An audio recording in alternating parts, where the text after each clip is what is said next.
तो आज जो आपका चैप्टर है वो क्या है? Spreading knowledge. स्प्रेडिंग नॉलेज का मतलब होता है ज्ञान का प्रसार। ठीक है, तो यहां पर है human beings are considered as the best living organisms on the earth, यानी कि मनुष्य को धरती पर सबसे बेहतरीन प्राणी के रूप में जाना जाता है। This is because they have the power to think. यह इसलिए क्योंकि उसके पास क्या है? सोचने की शक्ति है। ऑब्जर्व, अवलोकन मतलब एक्सपेरिमेंट। ठीक है, एक्सपेरिमेंट होता है प्रयोग करना, इन्वेंट होता है आविष्कार करना। मनुष्य को धरती पर सर्वश्रेष्ठ प्राणी इसलिए माना जाता है क्योंकि उसके पास जो है सोचने की ताकत है, अवलोकन करने की शक्ति है, एक्सपेरिमेंट यानी कि प्रयोग करने की शक्ति है, और खोज करने की उसके पास शक्ति है। Through this process human acquired the knowledge and skill and passed them from generation to generation in the past। तो इसी प्रक्रिया के माध्यम से मनुष्यों ने ज्ञान और कौशल को प्राप्त किया और उसे अपनी पीढ़ी दर पीढ़ी उसको पहुंचाया। ठीक है, if it's not done there would be no development और इट वुड बी लिमिटेड। यदि ऐसा न किया होता तो विकास नहीं होता या फिर सीमित मात्रा में होता। So knowledge and skill must be spread to develop the society। इसलिए ज्ञान और कौशल को समाज के उत्थान के लिए फैलाया जाना बेहद आवश्यक है। अब हम सबसे पहले बात करते हैं राइटिंग की। Writing, earlier man did not know how to record his observation and experiment. जो पहले का आदमी था ना, वो नहीं जानता था कि कैसे उसने जो कुछ भी देखा है, जो कुछ भी अवलोकन उसने किया है, या उसने जो भी प्रयोग किए हैं, उसका वो कैसे संचय करे। ठीक है, he used to pass his knowledge orally to the next generation. इसलिए वो जो था मौखिक रूप से जो था अपने ज्ञान को अपनी दूसरी पीढ़ी को देता था। He tried to find a technique for this purpose. और उसने जो है इस ज्ञान को अपनी दूसरी पीढ़ी तक पहुंचाने के उद्देश्य से जो है टेक्निक को, तकनीकी को ढूंढने का उसने प्रयास किया। Later he began to draw and paint to express and record his knowledge. और बाद में उसने जो है अपने ज्ञान को, या जो कुछ भी उसने देखा था या जो कुछ भी उसने खोजा था, उसको उसने चित्रों के माध्यम से, ठीक है, जो कि दीवारों पे वो बनाता था या मिट्टी के ऊपर वो बनाता था, उससे जो है उसने अपने ज्ञान का संचय करना शुरू किया ताकि उसके ज्ञान को अगली पीढ़ी तक पहुंचाया जा सके। These paintings are still found on the cave wall of France, Spain and India। इस तरह के जो चित्र हैं वो आज भी गुफाओं की दीवारों पर भारत, फ्रांस और स्पेन में पाए जाते हैं। However, to express his ideas in a simple manner, he began to use symbol for words and sound। और वो जो है अपने आइडियाज को प्रदर्शित करने के लिए उसने जो है संकेतों को आधार बनाया, यानी कि उसने संकेतों के माध्यम से जो है अपने विचारों को और अपने शब्दों और ध्वनियों को जो है प्रदर्शित किया। The symbols and pictures were further developed into a system of writing or script। ये जो प्रतीक और जो चित्र थे, इनको आगे जो है राइटिंग और स्क्रिप्ट के रूप में विकसित किया गया। ठीक है, मतलब राइटिंग और स्क्रिप्ट, लेखन या लिपि की प्रणाली। देखो, स्क्रिप्ट का मतलब होता है लिपि और राइटिंग का मतलब होता है लेखन। इसको लेखन या लिपि की प्रणाली में जो है विकसित किया गया। Different languages are written in different script. जो भिन्न भाषाएं होती हैं उनको भिन्न लिपियों में लिखा जाता है या लिपिबद्ध किया जाता है। The Sumerians of Mesopotamia were the first people to introduce a script. जो सुमेरियन, मेसोपोटामिया के जो सुमेरियन से, उन्होंने सबसे पहले जो था लिपि का आविष्कार किया था। ठीक है, in Egypt some ancient scripts that have pictures and symbol have been found. Egypt में, ठीक है, कुछ पुराने स्क्रिप्ट्स मिली हैं, कुछ पुरानी लिपियां मिली हैं, ठीक है, जिसमें क्या है, पिक्चर्स और सिंबल्स हैं। ठीक है, जिसमें कुछ प्रतीक और चित्र हैं। These scripts are called hieroglyphics। ठीक है, तो देखो हायरोग्लाइफिक्स का मतलब होता है चित्रलिपि। क्या होता है? चित्रलिपि। तो ये जो स्क्रिप्ट्स हैं, ये जो लिपि हैं, इनको चित्रलिपि कहा जाता है। The pictorial symbols later gave birth to the alphabet. और जो पिक्टोरियल सिंबल्स थे, ठीक है, जो चित्रात्मक प्रतीक थे, इनको बाद में जो है किसमें परिवर्तित कर दिया गया, या इनके द्वारा ही अल्फाबेट्स, जो वर्णमाला है, इसका जन्म हुआ। It was the Greeks who first developed the alphabetical script. जो ग्रीक्स लोग थे, उन्होंने सबसे पहले अल्फाबेटिकल स्क्रिप्ट को विकसित किया। In India the oldest script has been discovered on the seals of Indus Valley civilization. और भारत में जो सबसे पुरानी लिपि पाई गई है, वो इंडस वैली में, इंडस वैली यानी कि इंडस वैली सिविलाइजेशन का मतलब है सिंधु घाटी की सभ्यता।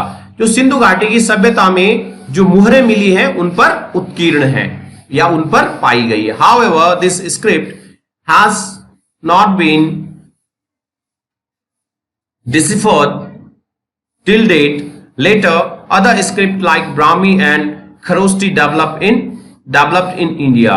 Most of the scripts used today are developed from Brahmi script, which is based on sound. Hindi is written in Devanagari script, which is based on sound. ठीक है, ये जो स्क्रिप्ट है, कौन सी, जो इंडस वैली सिविलाइजेशन में पाई गई, इस स्क्रिप्ट को पढ़ा नहीं गया अभी तक, जो है उसको पढ़ा नहीं गया है, उसको डिकोड नहीं किया गया है। ठीक है, और आप जो है यहां पर देख सकते हैं जो चित्रात्मक जो क्या है, लिपि है, ठीक है, आपको यहां पर दिख रही है। तो बाद में जो है अन्य लिपियां जैसे ब्राह्मी और खरोष्टी जो है, ये भारत में विकसित हुई। और जो अधिकांश जो लिपियां आज जो है भारत में प्रयोग में लाई जाती हैं, वो जो है ब्राह्मी लिपि से ही निकल रखी हैं, या ब्राह्मी लिपि से ही वो पैदा हो रखी हैं। और जो ब्राह्मी लिपि है, वो साउंड के ऊपर क्या है, ध्वनि के ऊपर आधारित है। हिंदी जो हम लिखते हैं, उसकी जो लिपि है वो देवनागरी लिपि है, और जो कि साउंड पर आधारित है, यानी कि ध्वनि पर आधारित है। नंबर्स यानी कि संख्याएं। ठीक है, the early man did not know the use of numbers for the purpose of counting. यानी कि शुरुआत में आदमी को, या अर्ली मैन जो था, वो संख्याओं के उपयोग के बारे में उसको बिल्कुल भी मालूम नहीं था। He used to draw figures. वो क्या करता था, वो चित्रों को बनाता था, सिंबल्स प्रतीकों को बनाता था, और बिंदुओं को बनाता था। किसके लिए? संख्याओं को प्रदर्शित करने के लिए। Later he started using sticks, stones and pebbles for counting. और बाद में जो है उसने जो है डंडियों का, ठीक है, पत्थरों का और कंकड़ों का इस्तेमाल जो है गिनती के लिए प्रयोग किया गया। Indians were the first to use fingers for counting. भारतीयों ने सबसे पहले गिनती के लिए जो है उंगलियों का इस्तेमाल किया। The concept of zero originated here first. The concept of zero originated here first. और जीरो का जो आविष्कार है वो भारत ने ही सबसे पहले किया। The concept then spread to the Arabs. और उसके बाद जो ये जीरो का जो कंसेप्ट था, वो यहां से अरब देशों में फैला। The Arabs introduced it to the Western world. और जो अरब थे, उन्होंने इसको पश्चिमी देशों में फैलाया। The number system used today is based on Indian system. और आज जो आप संख्या पद्धति का जो प्रयोग करते हैं, वो भारतीयों की ही देन है, या भारतीय संख्या पद्धति पर ही वो आधारित है, या वो भारतीय सिस्टम ही है। ठीक है, अब पेपर का मतलब कागज। The word paper has been derived from papyrus, which is a reed used by ancient Egyptian as writing materials. The papyrus stalks were cut out into thin strips and pressed for use as writing material. ठीक है, paper शब्द की जो उत्पत्ति है वो papyrus से हुई है। ठीक है, जिसका इस्तेमाल जो था, जो प्राचीन मिस्रवासी थे, वो लिखने के लिए करते थे, या राइटिंग मटेरियल का मतलब लेखन सामग्री के लिए करते थे।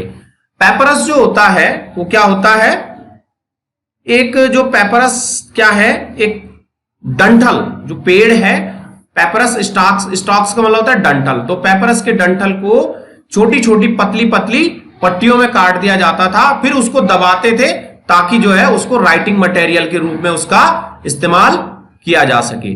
नियरली 2000 ईयर्स अगो, लगभग 2000 वर्ष पहले, ठीक है, the Chinese first tried to make paper, चीन वासियों ने सबसे पहले पेपर को बनाने का प्रयास किया। The paper we use today is made from wood pulp mixed with china clay and other substance. तो आज हम जो है लिखने के लिए जो पेपर का इस्तेमाल करते हैं वो किससे बना होता है? लकड़ी के, पल्प का मतलब होता है गूदा, ठीक है, वो लकड़ी के गूदे से बना होता है जिसको कि चाइना क्ले के साथ और अन्य दूसरे तत्वों के साथ मिक्स करके बनाया जाता है। Paper making has been one of the greatest achievements of man. Paper को बनाना मनुष्य का क्या था? सबसे बड़ा क्या था? अचीवमेंट था, ठीक है। The demand for paper increased with invention of the printing press, और कागज की जो मांग है प्रिंटिंग प्रेस के आविष्कार के बाद बढ़ गई, ठीक है। अब है printing. When man learned the art of making paper, he started writing books to spread his ideas. जब मनुष्य ने जो है पेपर बनाने की कला सीखी तो उसने अपने ज्ञान को फैलाने के लिए किताबों को लिखना शुरू करा, ठीक है। The books were written and copied by hand. किताबें क्या थी?